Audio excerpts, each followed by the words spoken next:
আজ আবারও একটা লং ভিডিও নিয়ে চলে আসলাম। আগে টিভির ভাঙা কভারে প্রত্যুলিকা ফুলের গাছ রুয়েছিলাম, সেটাতে তোমরা অনেক ভালোবাসা দিয়েছো আর কমেন্ট করেছো দিদি এটা কি করে করেছো। সো আজকে ক্রিমার লিলি ফুলের 5 রকম ভ্যারাইটি রোবো, তোমরা অবশ্যই দেখো। আগের প্রত্যুলিকা ফুলের লং ভিডিও তোমরা অনেকেই দেখেছো এবং অনেকে কমেন্ট করেছো যে কিভাবে রুয়েছো দিদি, আরও একটা ভিডিও দাও। সো আরও একটা ভিডিও নিয়ে চলে আসলাম। ভিডিও শুরুতেই তোমাদের দেখালাম যে রাস্তার প্রত্যুলিকা ফুল গাছগুলো কতটা সুন্দরভাবে হয়েছে। তো এবার এই টবটায় আমি কিছু মাস আগে প্রত্যুলিকা ফুলের গাছ বসিয়েছিলাম, তাতে প্রচুর প্রত্যুলিকা ফুল হয়েও ছিল। বলি এটা হলো সেই ফুলের টব যেটাতে আমি প্রত্যুলিকা গাছের কাটিং বসিয়েছিলাম, তাতে প্রচুর ফুল হয়েছিল। সেই ভিডিও আমার চ্যানেলে আপলোড করা আছে, তোমরা চাইলে গিয়ে দেখে আসতে পারো। তো এই টবটাই খুব সুন্দর ফুল হলেও এই টবটাতে আমি আর প্রত্যুলিকা ফুলের গাছ রাখতে চাইছি না, কারণ বর্ষাকাল পড়ে গেছে আর প্রচুর বর্ষার কারণে এতে একটাও ফুল হচ্ছে না। যেহেতু অনেক আগের টব এটা, তাই এটা ক্লিয়ার করে নতুন করে ক্রিমার লিলি গাছের 5টা ভ্যারাইটি বসাবো। ফার্স্টে এইভাবে সবগুলো ধরে নেব, ধরে কাঁচি দিয়ে এক এক করে কেটে নেব। আমি ভাবছিলাম গাছগুলো উড়কে নেব, কিন্তু গাছগুলো উড়কে নিলে অর্ধেক মাটি গাছের সাথেই অনেক মাটি উঠে যেতে পারে, তাই কাঁচি দিয়ে কাটাটাই ভালো। গাছগুলো ঝপঝপ করে পরিষ্কার করে নিই। আর চলো শুনতে থাকি একটা মিউজিক, আর আমার সাথে তোমরাও কি শুনবে তো।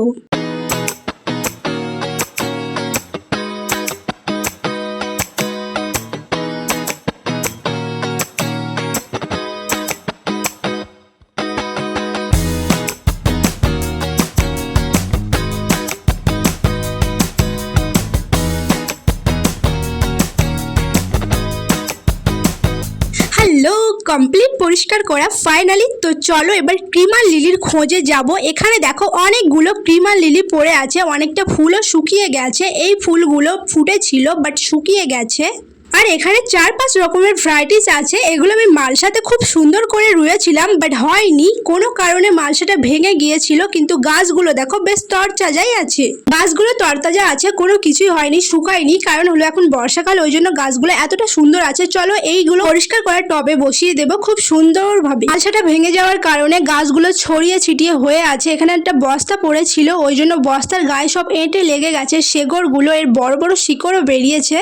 প্রত্যুলিকা আর ক্রিমার লিলির 5 ভ্যারাইটি ছাড়া প্রত্যুলিকা ফুলের তো অনেক ভ্যারাইটি আমার কাছে আছে, আর ক্রিমার লিলিও 5 ভ্যারাইটি আমার কাছে আছে। আর কোন কোন ফুল গাছ বর্ষাকালে এরকম গাছ আছে বর্ষাকালে কোনো যত্ন ছাড়াই হয়। আজ প্রচন্ড বর্ষা হচ্ছে আমাদের এখানে, তাই ভাবলাম গাছগুলো রুয়ে রাখি, কারণ এই বর্ষাতে আরো ভালো করে লেগে যাবে। আরো আশেপাশে আসে কিনা ভালো করে দেখে নিই, কারণ ক্রিমার লিলি গাছ এই লাস্ট আমার কাছে মালসায় যা কিছু ছিল সব রুয়ে রেখেছিলাম। বলতে এই মালসা ছাড়া আমার কাছে আর একটাও ক্রিমার লিলি গাছ নেই, যা আছে এই মালসাতেই আছে। ছড়িয়ে ছিটিয়ে ছিল সবগুলোই নিয়ে চলে এসেছি। চলো এবার টবে সবগুলোই রোবো, ঘন হয়ে যাবে তো সবগুলোই রোবো। এটার গায়ে একটা পুরো লেগে আছে, এটা সেগুলো ছাড়িয়ে নেব, কারণ ছাড়িয়ে আলাদা করে রুলে গাছগুলো ভালো হবে। চলো ভালো করে ছাড়িয়ে নিই। বেশ, তো এইভাবে ছাড়াচ্ছিলাম, কোনো ব্যাপার ছিল না, কিন্তু মালসার ভিতরে যে এত বড় রহস্য লুকিয়ে থাকবে ভাবতে পারিনি। তো চলো মালসাটা খুলে দেখি মালসার ভিতরে কোন রহস্য। আর মালসা খুলতেই ও মাই গড, এরকম হবে ভাবতে পারিনি। মালসার ভিতরটা পুরোটাই জড়িয়ে আছে কয়েক লক্ষ না কয়েক কোটি পিঁপড়ে আর তার ডিম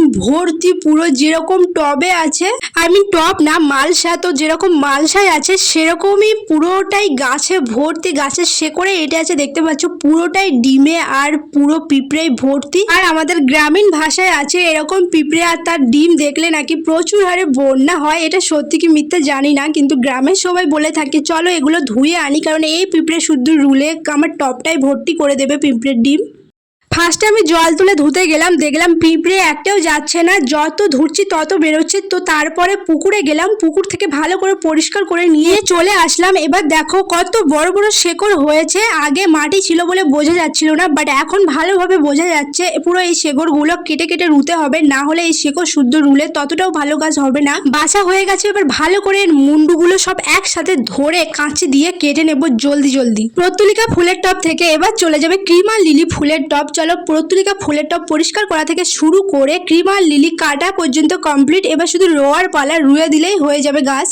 আর প্রত্যুলিকার ক্রিমার লিলি এই ফুলগুলোর অনেকটাই ভালো দিক আছে, যেগুলো হলো এগুলো অযত্নে, মানে কোনো যত্ন ছাড়াই এই ফুল গাছগুলো খুব সুন্দরভাবে হয়। আর প্রত্যুলিকা ফুল আর এই ক্রিমার লিলি ফুল মাটিতে বা টবে যেভাবে রুয়ে রাখবে সেভাবেই হবে, কোনো সারের প্রয়োজন হবে না। যে মাটিতে রোবে সেইভাবেই হবে, নোনা মাটি হলেও হবে। মানে মেইন কথা হলো যেখানে রুয়ে রাখবে সেখানেই হবে এই ফুলের গাছগুলো।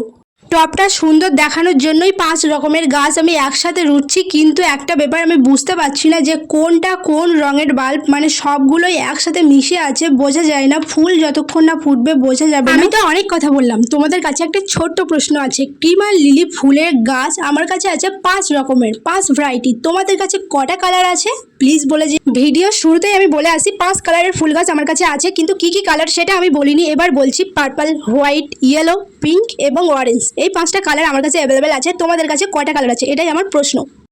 বকবক করতে করতে ফাইনালি আমার 5 রকমের ফুলের গাছ রোয়া কমপ্লিট। এবার টপটা এখানে বসিয়ে দেবো কিছু দিনের জন্য, কারণ এখানে ভালোভাবে বসছে না। তো চলো অপেক্ষা করি 1 মাস। হ্যালো গাইস, আজকে ধরে প্রায় 1.5 মাস কমপ্লিট। পুরো 1.5 মাস অপেক্ষা করার পর এরকম একটা দৃশ্য আজকে সকালবেলা দেখলাম। তো আমি আর থেমে না থেকে ভিডিও শুরু করে দিলাম। তো দেখো এরকম সুন্দর ফুল হয়েছে 5টা কালার। পুরো 1.5 মাসের ভিডিও আজকে আপলোড। তো টাটা, বাই বাই।